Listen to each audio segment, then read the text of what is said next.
Growing up, I was captivated by the mythical world of the Percy Jackson series, the lightning thief, Greek heroes, and Greek gods.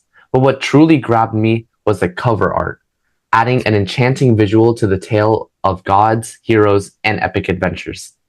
Beyond the illustrator's contributions to this beloved series, his artistic genius was showcased as the art director for the iconic film Shrek. Additionally, he has left his mark on the Disney's landscape by designing attractions at Disney's Epcot. An illustrator of many picture books, he is recognized for his exceptional artistic contributions, including receiving the prestigious Caldecott Honor for his book Blackout. With his imaginative illustrations, he has captivated readers worldwide. It is my pleasure to introduce the renowned artist, John Rocco. Hi, Christopher. Thank you for having me. It's a pleasure to be here, and you're too kind with all of that. Okay. Thank you. Can you share with us how your childhood experiences influenced your passion for art and storytelling, ultimately inspiring you to become an illustrator? So I grew up in Rhode Island, and my father was a scientist. It still is a scientist. And so I grew up in a house filled with books. Almost every wall had at least one bookshelf, and I had access to all those books. A lot of them were about science and things that I wasn't necessarily into reading, but there were a lot of other books.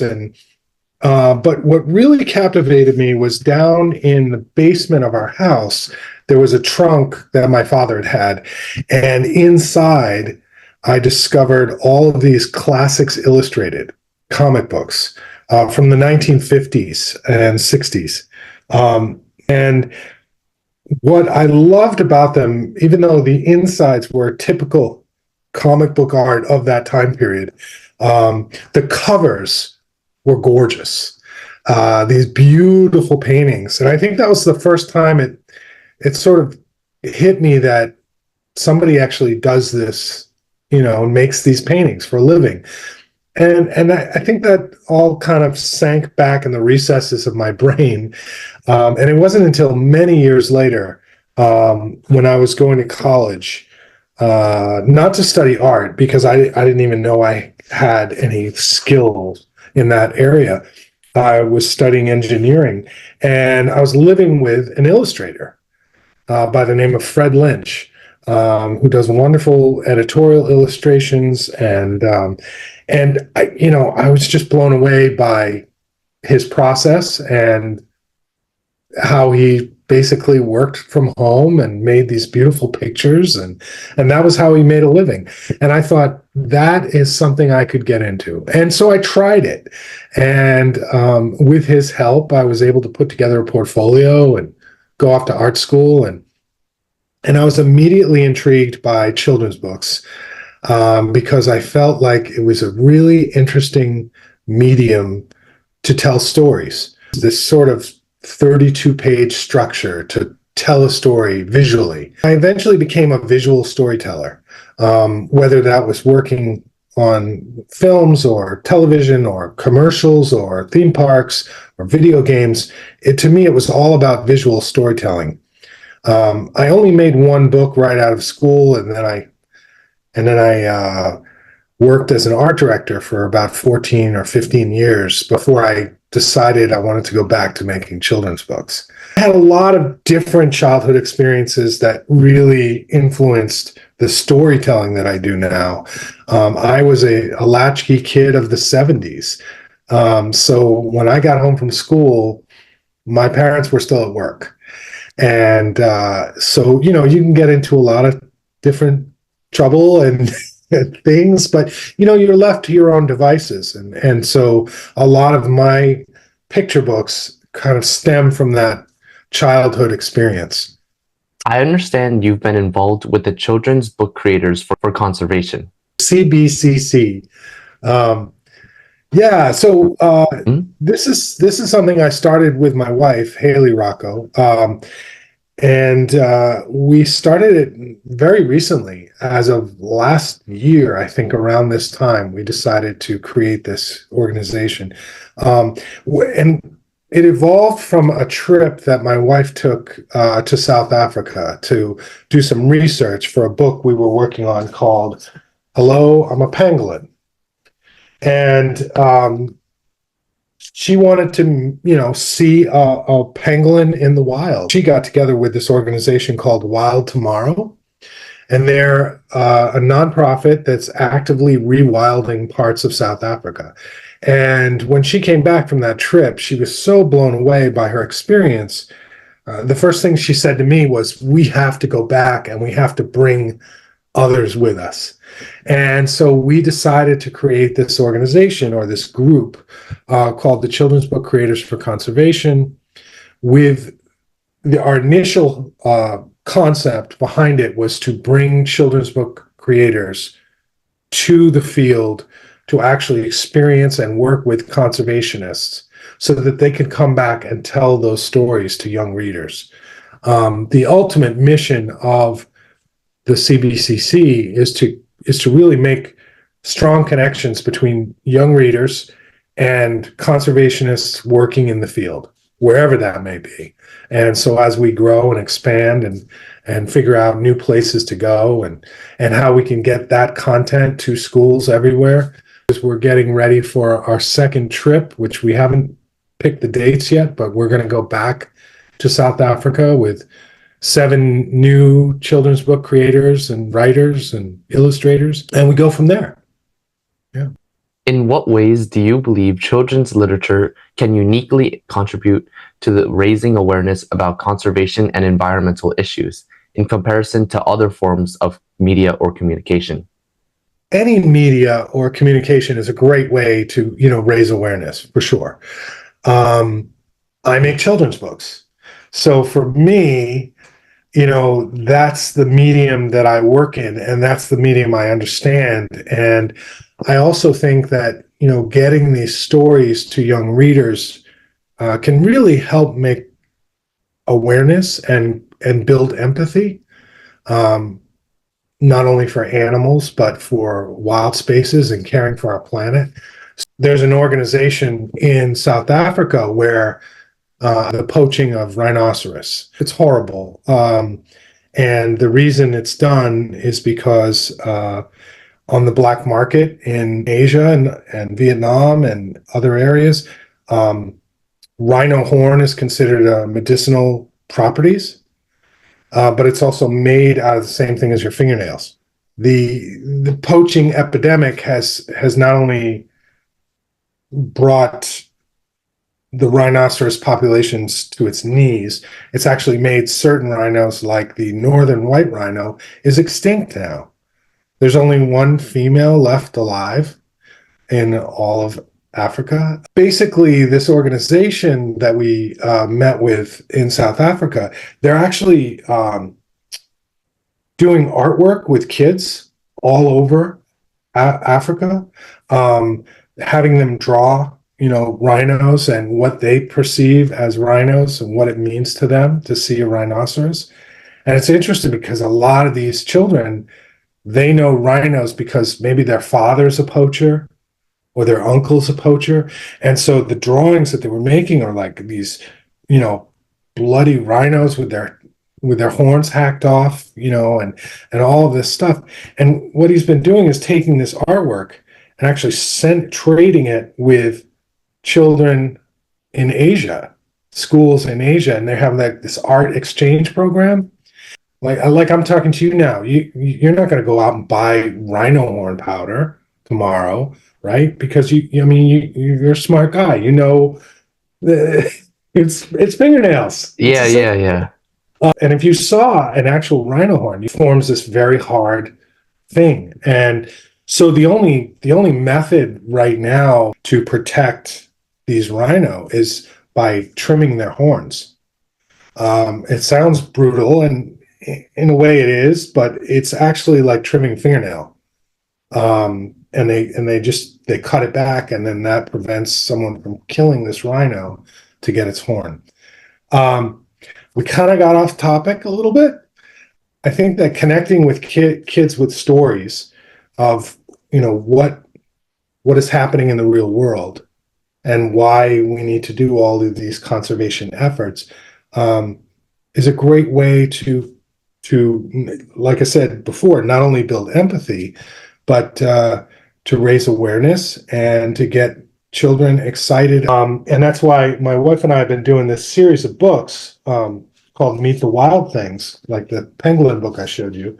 Another one we have coming out is Hello, I'm a Sloth. Sloths are in trouble because they're losing habitat. They live up in the trees, and if you cut down a tree, they can't move to where they need to go. They live up in the trees. Yeah. And if you cut the tree down, they don't have a home no more. Exactly. But they don't come down and climb and go over to another tree and climb up it. They go through the canopy, so the branches are touching this, so they have to go from one tree to another up in the canopy. Because if they come down, they're very difficult for them to walk. They're not built for walking on the ground. They're built for hanging from trees. When they come down to the surface, they can get hit by a car. They have predators like jaguars and things like that. They also will tend to try to use power lines to go from one place to another, and they can get electrocuted that way. So anyway, we have these books that are basically the animal telling the story of themselves, and then you can also find out more about how you can actually help a sloth. Like you could sponsor a rope bridge. So if there's a gap in the canopy, they'll put a rope bridge that the sloths will then use. Can that hold them? Just one single rope? Yeah, they're not that heavy. They're surprisingly light, actually. Maybe as much as a heavy cat or a small dog. They're awesome animals. If you ever get a chance to see one in the wild, it's very peaceful. In fact, our latest book that just came out is called Wild Places, The Life of Naturalist David Attenborough. And this book is about not only the man, David Attenborough, but how the world has changed over his lifetime. He's 98 years old. Here's a guy that for 7 decades has traveled to the most remote places on our planet. So we've gone from where 1/3 of the planet and 2/3 of it was wild, uninhabited, wildlands, and now it's flopped so that 2/3 of the planet is basically us, right? Humans, pavement, buildings, steel structures, and 1/3 of it is now wild. And what we tend to not completely understand is those wild parts are what keeps this planet going. And when we lose more and more of those wild places, we're losing the stability that Earth has. This perfect place that we live. Look outside. We live in paradise, and we're not necessarily taking care of it. Through these books and other books that we're working on, other projects, the ideas of conservation and the ideas of our environment and animals and animal welfare is important. You caught me. I was drawing an elephant for another project idea I have. Wait, I think when I was getting on this call, were you still drawing that elephant? Yeah. I just started working on that today. Oh, wow, that's really good. What you are doing is very important. It saddens me and enrages me and scares me just to talk about that for a second. I've seen the book Coolies. I saw it a long time ago when it came out. And it's a beautiful book. The paintings are just gorgeous. You had started this because they banned Coolies, right? And that was a book that meant a lot to you because it was the first time you saw yourself reflected back at you in a picture book. Yeah. I love that. I think you're doing great things. I know your last question is about upcoming projects. And with the book banning theme in the fall of this year called all the books. And this is a picture book about a book hoarding chipmunk who wants to take all of her books everywhere she goes.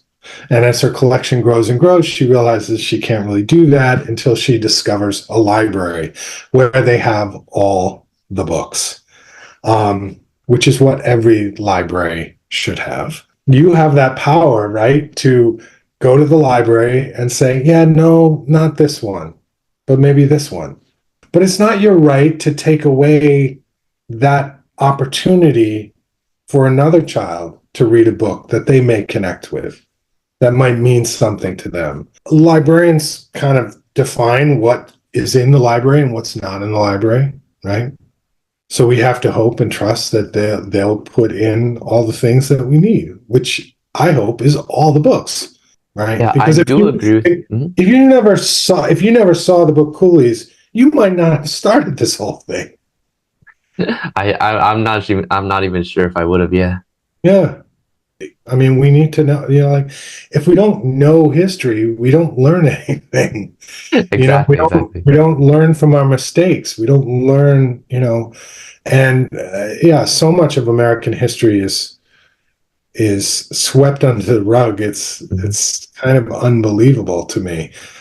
To touch on your final question too, one of the projects I'm working on with an author by the name of Greg Neary is a book called We Are All Apollo.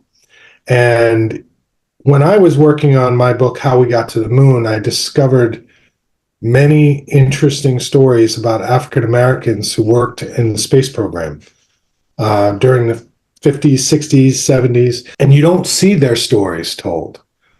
And what I uncovered was all of these stories about not only mathematicians, but engineers and janitors and programmers and seamstresses and all of these people who have not been represented when telling the story of how we got to the moon.